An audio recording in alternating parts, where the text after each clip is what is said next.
नंद बाबा का नंद महल है। दर्शन खुलने का समय 4 बजे का है, सबको पता है, पूरा ब्रजमंडल बंद है।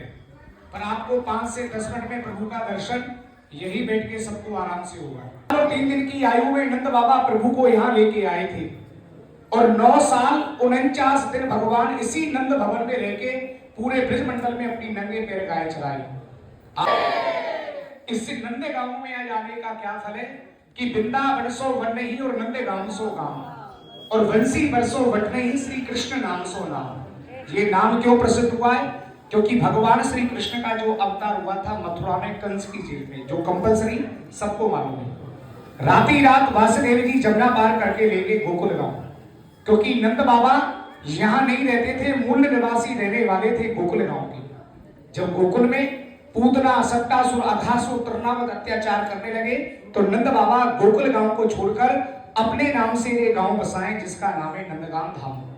कृष्णा अवतार से पहले यहाँ एक महात्मा हुए थे जिनका नाम था सांडिल्य ऋषि, जिन्होंने बैठकर यहाँ तपस्या किया और असुर जाति के लिए श्राप दिया, कोई भी आएगा तो सीमा में घुसकर पत्थर का हो जाएगा। नंद बाबा को मालूम पड़ा कि मेरे लाला को कोई मारने वाला नहीं है। नंद बाबा को यह नहीं पता था कि मेरे घर में परमात्मा ने अवतार लिया है, क्योंकि नंद बाबा के जब भगवान का आगमन हुआ था तो यशोदा मैया की आयु कितने साल की थी? 85 साल की थी और नंद बाबा 90 साल के थे। और जिसके यहाँ 85 साल की उम्र में लाला को अवतार भयो तो उसकी जिंदगी का क्या ठिकाना है। तो पहला नंद महोत्सव नंद बाबा ने इसी आंगन में मनाया था।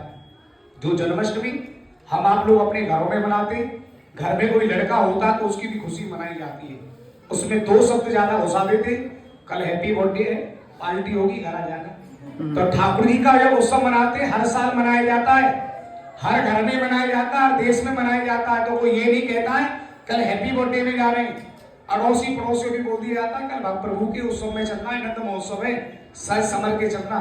क्या यही कहते हो कि हैप्पी बर्थडे में जा रहे हैं? तो सब नंद महोत्सव बोला जाता है।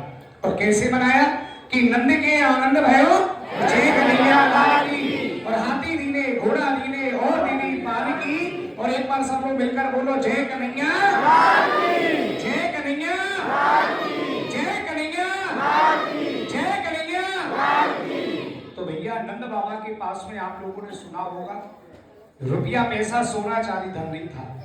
नंद बाबा के पास में वो धन था ना तो संसार में है और ना कभी जीवन में होगा। 9 लाख की गाय, जिनमें से 2 लाख गाय इसी गांव में साधु संत ब्राह्मणों को भोजन करा के दान में दी, जिन पे प्रभु की कृपा होती है। आज भी आप में से किसी ने भी भागवत कभी सुनी हो, पढ़ी हो? श्रीमद् भागवत में कभी नंद गांव का नाम नहीं आता है। श्रीमद् भागवत में इस गांव का नाम है गोलोक धाम। यहाँ भगवान प्रभु 9 लाख की गाय चढ़ाए थे और 2 लाख गाय अपने हाथ से दान में दी था। हमारे देश में 4 धाम है, चारों धामों में अनेक प्रकार का दान होता है। पहला धाम है बिहार गया जी, यहाँ भगवान प्रभु श्री राम ने अपने पिता दशरथ के नाम से पिंड दान किया था। दूसरा धाम है द्वारकापुरी में चावल दान होता है। तीसरा धाम है आंध्र प्रदेश तिरुपति बालाजी, वहां स्वर्ण दान वाल दान होता है। और इसी प्रकार ये भगवान का धाम है जिसका नाम है नंदगाम धाम। यहाँ गौदान का सबसे बड़ा माध्यम है और गौदान वो करता है जिसपे प्रभु की कृपा होती है, क्योंकि 1000